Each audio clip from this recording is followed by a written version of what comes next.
Hey guys, welcome back. So in this video, I want to explore some of the affinities that we may have had as software developers when we were younger that drew us into software development in the first place, and to examine whether those impulses were relevant and correct that caused us to make our career choices. And along the way, I'm going to talk about some of the theories I have with respect to child rearing. Even though I'm not a parent myself, I have theories. Okay, so when I think back on my childhood and my early education experiences, one obvious theme that stands out strongly is that I was drawn to subjects in school that were objective in nature, namely math and science. A lot of us were, I think. And these were subjects that had, or at least seemed to have had at the time, discrete, concrete answers to every question. What is 7 times 6? 42.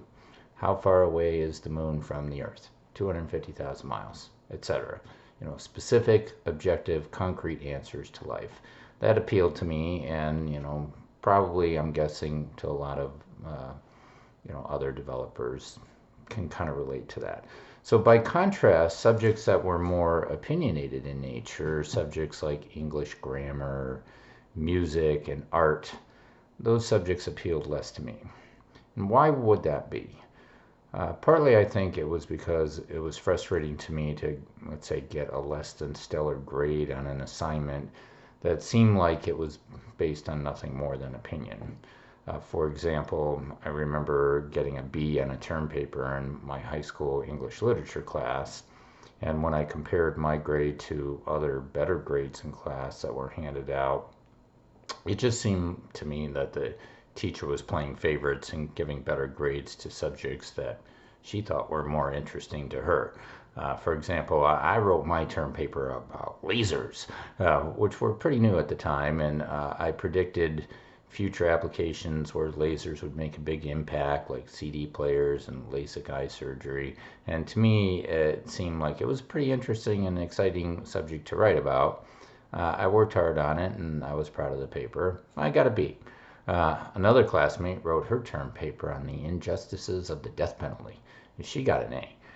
It just seemed so unfair. It was obvious to me that the teacher found an exploration of the troubling facets of the death penalty to be more interesting to her than an examination of the potential future applications of lasers. So for that reason, I liked math and science better. If you get the right answer, you get an A, period. There's no opinions, no favoritism that factors into it. So that was part of it, I suppose. But if I look at this a little bit deeper, like if I'm being honest and I really examine this with a little bit deeper reflection, maybe the real reason why I liked math and science was that it was easier for me than English grammar. Probably because the rules of English grammar were less clear-cut than the rules of multiplication. I liked math and science because it was easier. As an adult, reflecting back on that, that's a little bit unsettling. That's something that's worth thinking about a little bit more.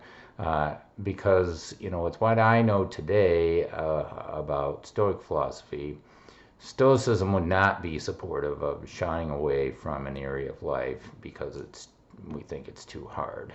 Now, there's a balance here because I think there is merit in charting a child towards a career path that will maximize their strengths and minimize their weaknesses. Yes, that is a factor.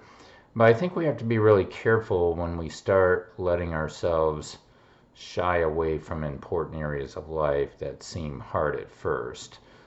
Stoicism would encourage a pathway both of self-reflection, diligence, and leaning into the pain to try to overcome any initial difficulties. Here's what I'm really getting at with this video though. My interest in math and science eventually led me into a career in software development.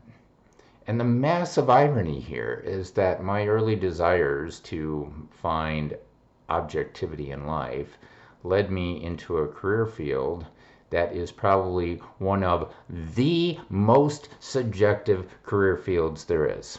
In a sense, I could say I was kind of tricked and duped into this career path that heavily involves the very thing that my younger self found distasteful. Software development is one of the most subjective fields that I know of. For any given software development task, there are hundreds of different languages and frameworks that might work, and an infinite number of functional decompositions that could work. And all of those things need to be negotiated with your management, leadership team, and fellow developers, all of whom will inevitably have different opinions about how to do it that are different than your way of doing it.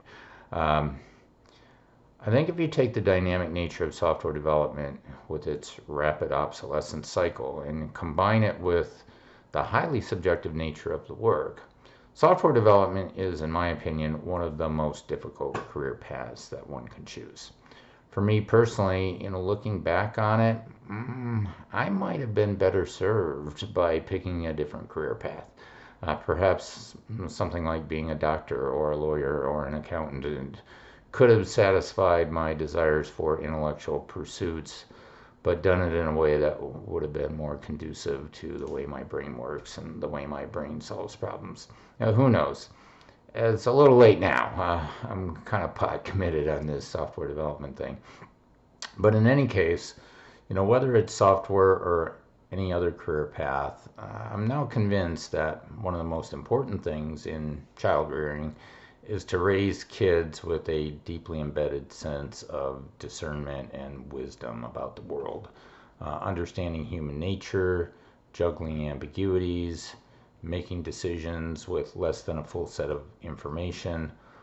All of these kinds of things are going to benefit anyone, regardless of the eventual field that they're going into, especially if that chosen career field ends up being software.